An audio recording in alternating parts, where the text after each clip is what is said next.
Wind and rain is only going to ramp up as we head into tonight, especially along the shoreline. Yeah, and that's where we find Channel 3 New Haven Bureau Chief Matt McFarland. He has a closer look at the, well, pretty miserable conditions there in Milford. Hi, Matt.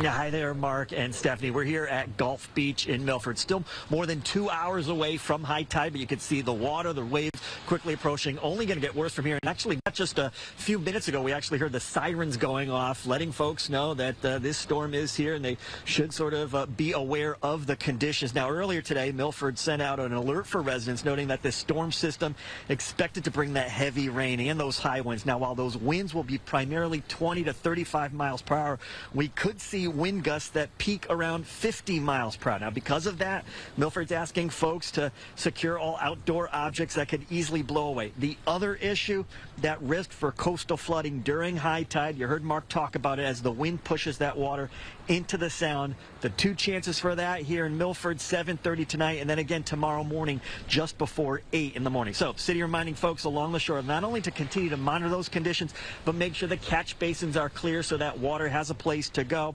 And then also move vehicles to higher ground in advance of those high tide cycles, again, tonight and tomorrow. And of course, simple reminders, just letting folks know, reminding them to never drive through floodwaters. And then also, with those high winds, if you see trees down, wires down as well, stay in your car, and of course, call 911. For now, though, we are live at the Mobile Newsroom in Milford. Matt McFarland, Channel 3 Eyewitness News. All right, we can certainly hear